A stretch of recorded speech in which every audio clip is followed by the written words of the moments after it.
What's up, guys? Tesla 365, and I am going to do a small video right now about the Autopilot. Autopilot was a great thing when the car first came out. Well, maybe not when it first came out, but when I first got this car, Autopilot was amazing. Every 3-4 minutes, it would remind you to keep your hand on the wheel, or hands on the wheel. Now, as you guys will see, we'll start right now. I'm at 30 seconds into the video, and I'm not going to touch the wheel at all, unless of course it tries to kill me and run me off the road. Person ahead of me is making a turn, just going to slow down a little bit and then proceed to catch up to the person ahead of me. Alright, it's 48 seconds. It seems like it comes up every 30 seconds to hold the wheel or grab the wheel, or make sure you have both hands on the wheel. It seems like every 30 seconds, which is extremely annoying. Boom, apply light force to the wheel. Now, I won't apply light force to the wheel, and watch what happens. It's just for anybody out there that says, I don't understand, how does the Autopilot work? How does it work? And what do you mean? I think that's so terrible that you can apply light force to the wheel. See it? Now it went to red, telling me to apply light force to the wheel. But this is what's going to wind up. It's doing it again. That's going crazy. Telling me to apply the force, I'm not applying it. Now, auto still unavailable. The rest of your drive. That's it. You have been put in time out by Tesla. Time out. Because I refuse to grab the wheel, or I refuse to act like I'm actually holding the wheel. I'm now in time out. Actually, I'm expelled until I get out of the car. And then once I put the car in park, which I'm going to do at the next red light, I'll put the car in at park at the next red light, and I won't even have to open my door. Just putting it in park, putting it back in drive, and it'll redo it. It'll reset the computer so it thinks that I'm done and it's a different driver. Watch. And of course, I'm not going to hit a red light now, but it's just how life is. No red lights, no red lights, no red lights. Well, maybe around this turn I might have to stop here because these people are all on the road. Yep, stop right here. There we go. But the stopping ability on this car is amazing. All right, it stopped all the way. We're in park. Right, we'll throw it back into drive. And we're gonna hang out here for a couple of seconds. This guy's starting to move here. And there you go. Just needed to go back into park. And now we're driving again, no hands on the wheel, and doing my thing. They really got to change this. This is the stupidest thing in the world. I mean, I'm driving and I have my hand on the wheel, right? But if I'm not fighting the wheel, you got to fight the wheel constantly. Fight the Autopilot the entire time. Autopilot's trying to send you to the right, you got to pull to the left to let it know that you're present. That's dumb. That's really dumb. I think it should be more like the Cadillac, where you look, where there's a camera up there that's looking at your eyes to make sure your eyes are focused and open and you're not sleeping. The other thing is that, you know what? This car will drive itself. I know it will. We shoved the damn orange in here, and a pineapple or a grapefruit, not a pineapple, but a grapefruit or something up here. We did that. We did the test already, me and my son. It will drive by itself for several minutes, not going off the road. On the highway, you should not have to constantly keep moving the wheel. That's just completely stupid. I think it's absolutely asinine. And if there's a reason I do not buy another Tesla, that's going to be the reason.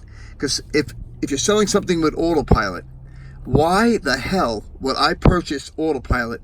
$5,000. It's a $5,000 thing for Autopilot. And you still have to keep your hand on the wheel. I should be able to sit here and read an email, look at a text message. I'm not talking about forever. Maybe 3 minutes. 3 minutes with your eyes off the road if you're on a highway. This thing's amazing. The adaptive cruise is fantastic. It follows the lines. It does everything it's supposed to do. I understand there's some places out there where it's real choppy and there's no lines, or there's construction, and there's a couple times that if I wasn't paying attention, I could have hit some cones or whatever. It's cones. I mean, yeah, not that I'm saying I want to hit cones, but I just think that is something they really need to do something about. Here's another thing. Here we go. And this is going to be a little bit of I'm a little upset today with Tesla, just overall. I mean, I love driving the car. The car's great to drive. I can't get rid of the damn map. How do you get rid of the map? You drop that. You fart, bro? No, I'm not. Okay. Whatever. My son's over here farting up a storm. But anyway, all right. So here we go. You know, cars in front of me start to move. Car's moving. I'm not touching the gas. Now it's dinging. My son ain't got his seatbelt on. Put it back on. There you go. If I undo my seatbelt, watch what happens. I undo my seatbelt. Look, car's completely out of the whatever the heck it was. It stops. The car stops if you undo your seatbelt. So now this car is not only forcing you to keep your hand on the wheel at all times and to constantly fight the autopilot. It's also forcing you to keep your seatbelt on if you want to take advantage of those $10,000 options that you paid for, which is completely and utterly stupid. If I don't want to drive around with a seatbelt on, why should it lock me out of autopilot? Autopilot's a feature I paid for. There should be no reason to lock me out. But again, it's just my thoughts on what I feel with this, and it's a little rant, and I apologize, but it needed to be said, it needed to be done. Maybe somebody at Tesla will actually view this and say, you know what, he's right. This guy's 100% right. And hopefully I get enough likes on this. If I get 500 likes on this video, you know, that'll be great. Maybe it'll bring some attention to Tesla. Tesla will say, hey, you know what, this is something we need to change.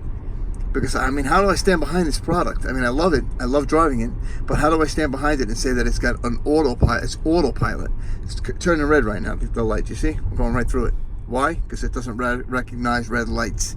So you got to keep your eye on that. I understand that. It doesn't see stop signs. But if the guy ahead of me would have slammed on his brakes, it would have stopped me on a dime, which is a positive. So there are some positive things in here. I'm going to get a lot of negative comments and hate mail and hate stuff all on this video, but that's okay. Because everybody's entitled to their own opinion, and everybody needs to know what they're looking at before they spend $120,000, $130,000 on a car. That, you know what, you're paying for autopilot. You don't need autopilot right now. It's not perfected. They don't have it. They don't have it worked out. They don't have the bugs worked out. They're more worried about what the federal government's saying. The federal government in the United States is telling them what to do, how to run their company, instead of saying, you know what do the consumers want? You know, I don't want to touch the damn wheel. If it's in autopilot, I don't want to touch the wheel. And if I crash and I freaking wind up crashing and hurting myself, that's on me. Now, I'm not saying at 200 miles an hour or 100 miles an hour I'm not going to touch the wheel. When I'm doing 90, I always have because it'll do 90 in autopilot. I always have my hand on the wheel. You know, if I'm out of state or whatever, down in Mexico, I'm always doing 90. I'm doing 90, 120, trying to push the car to the limits. I think we headed up to 137 in Mexico last week. And it moves fine. There's no issues at all. You take off on a launch, the car just takes off. In fact, I'm going to kill the autopilot right now and take off. If the autopilot does take a little bit of time to get up there in speed. Actually, we're going to go in here. We're going to get something to eat, Mike. We're going to go to Panera Bread. Hell yeah, that was a free plug right there, Panera Bread. That's where we're headed right now. But yep, haven't put up a video in a while, so this is my video. Griping about the autopilot. Also, the other thing, here's one more thing. Autopilot. I'm in autopilot, cruising around. I got my hand on the wheel, blah, blah, blah. It starts dinging. Apply pressure, apply pressure, apply pressure. If you apply too much pressure, it kicks you out of autopilot. If you apply too little of pressure, it dings and tells you to apply pressure. They gotta get a happy medium here, guys. Happy medium. Install a camera. There's cameras everywhere on this car. I'm pretty sure there's a camera behind that glass. I'm pretty sure of it. Put a camera somewhere in here to watch, to make sure the guy is actually open. Look for eyes, you know, just to see if your eyes are open or if I'm sleeping behind the wheel. I don't know anybody who's gonna actually fall asleep behind the wheel. I honestly do not. But all right, thanks for the view, guys. I appreciate it. And what's up, guys?